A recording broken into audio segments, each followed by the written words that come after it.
Hey everyone, Scott here with Lethbridge Toyota.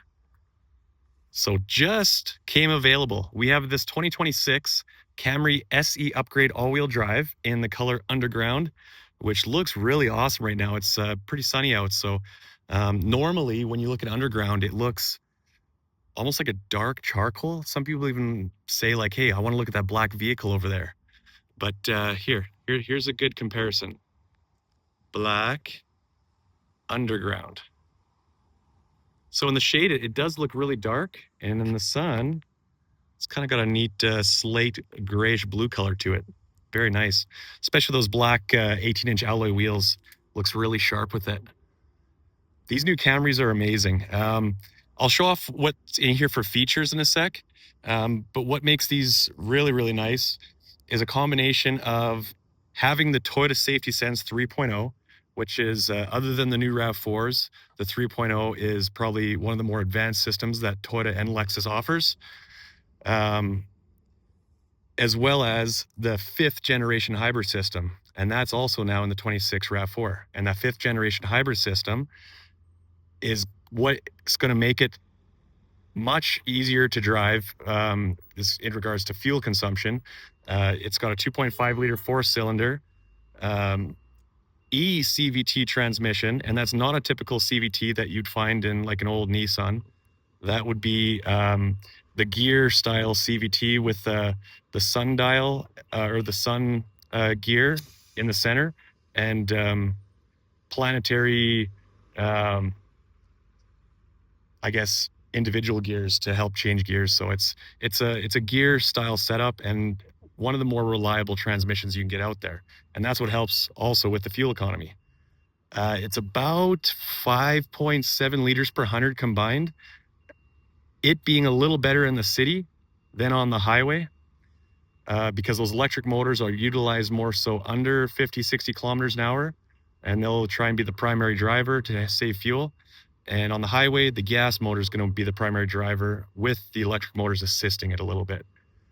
So pretty good to get 5.7 liters per 100 out of an all-wheel drive, big four-door sedan.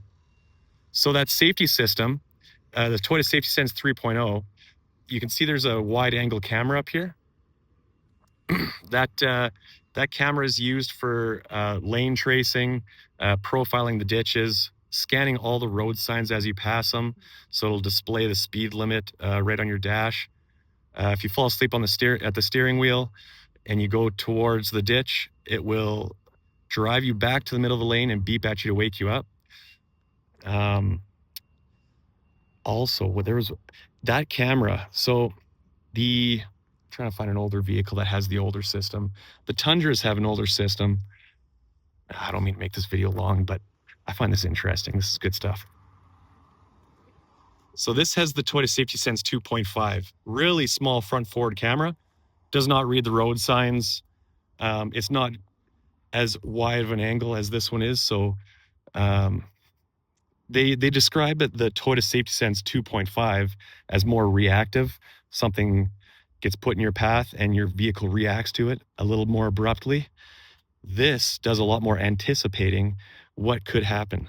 So these wide angle cameras now can read signal lights or adjacent traffic in the adjacent lane trying to come into your lane, and it's going to anticipate something happening and slow you down and prevent anything from really escalating to a bad scenario.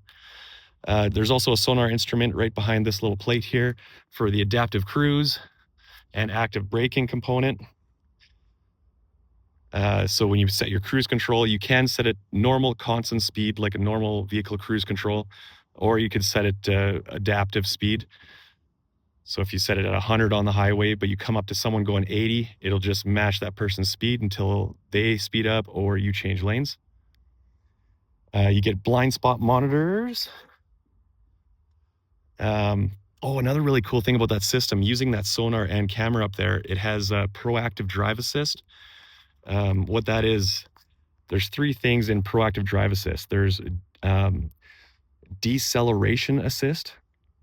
So it's going to anticipate maybe you're coming up too fast into an intersection where everyone's stopped. it's going to automatically just start slowing you down and warn you, hey, you better start braking, because everyone in the intersection there is at the red light. Has steering assist. So if you are taking your adaptive cruise a little too fast up to a sharp corner, it's going to read the curvature in the road and slow you down and just give you a little bit of a steering assist around that corner. So you're not going to take it like a train on tracks.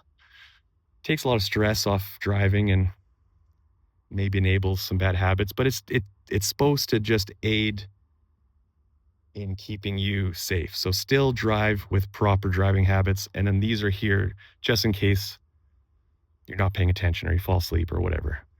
And the last thing with that proactive drive assist is obstacle avoidance assist.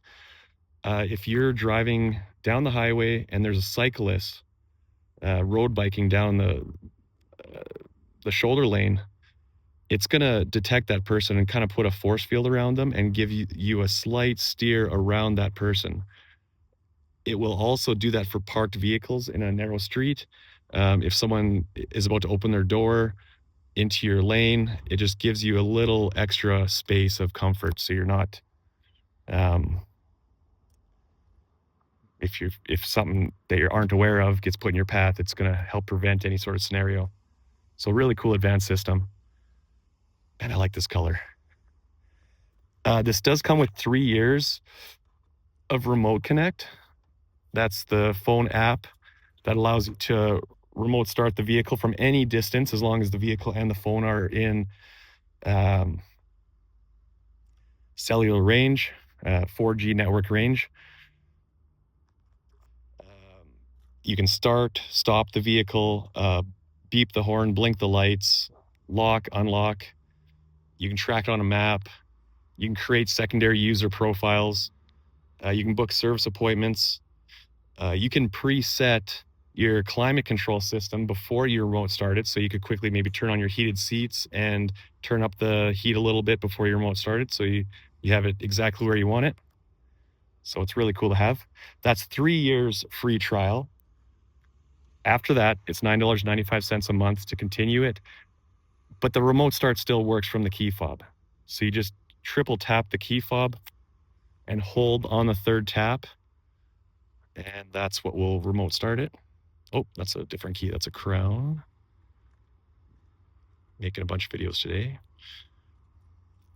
There we go. Camry. So you just go 1, 2, 3, hold. The only way you know it started is if you're looking at the vehicle, maybe you're inside your work or university or whatever it is in your house. You have to be looking at the vehicle to see the lights blink. 1, 2, 3, hold. And it's really picky on the pace. And as well as, actually, it might not work. I just thought of this. It might not work now since, no,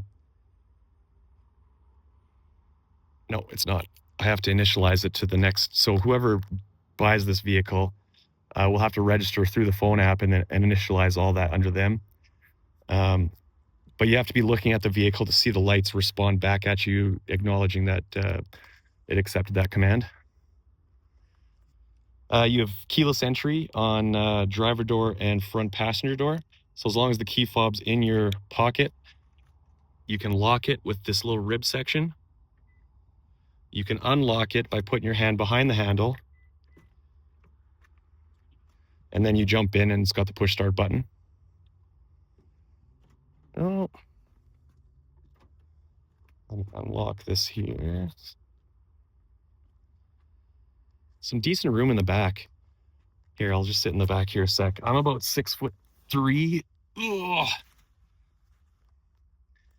And well, in a sec here, I'll sit in the front and see where this is adjusted to. But I don't think it's all the way forward. And I still have gap between the seat and my legs. And headroom. My head's right against the headrest here. I'm just skimming the top. But it really isn't that uncomfortable. It's not bad at all. Especially with the style of the vehicle. Everything sloping to the back, giving that sporty look. Nice interior though. Sunroof, rear climate controls, USB and USB-C. A mixture of mostly Softex actually. So it's Softex leather, which is Toyota's patented synthetic leather, which is very durable. That's the reason why they designed it. It's not like the pleather couch my wife and I bought when we first got married and peeled off in 100 little flakes. And then they have a durable material here just for some extra texture. Actually, this material here, it's almost like a neat corduroy feel, is also along the dash. So they did add some extra detail. Pretty cool. LED dome lights up here for the rear passengers. Let's go in the front. 8-way power adjustable driver's seat. So you can go up and down with that, which is very handy, especially if you're taller. Oh, sorry, I was going to see where that was set, so we know how the back seat room was. Oh, that's perfect. That's where I'd sit. So me being in the back, 6'3", and then also me being in the front, 6'3". If there's two of me, we both fit. So that's good to know. That's handy. I forget what the SE upgrade gives you over the regular SE, but it does have HomeLink, which is your garage door opener. Of course, the sunroof, the Softex leather, the heated seats and heated steering wheel, dual climate control, wireless phone charger, a few different drive modes here, just changing a little mixture of your shift points, high rev shift points for sporty feel, low rev shift points for economy, EV modes for slow speed. This is not a plug-in hybrid, so this cannot be a full range, full speed EV mode. It's just if you're creeping in heavy traffic or something, you can just force it on EV as long as the battery is properly charged. Climate. Automatic high beams.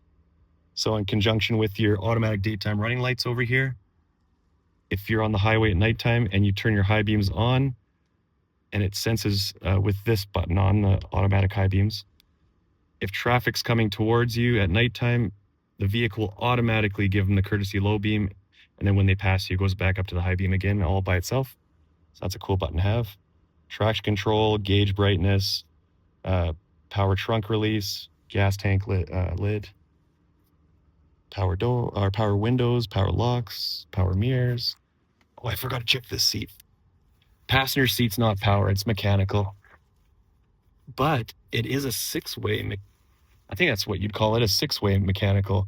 So it's got 2 pumping levers, which I like. I wish they did that to all the vehicles, because I've had some tall customers fit well in the driver's seat, but then they go to the passenger seat and you can't adjust it up and down.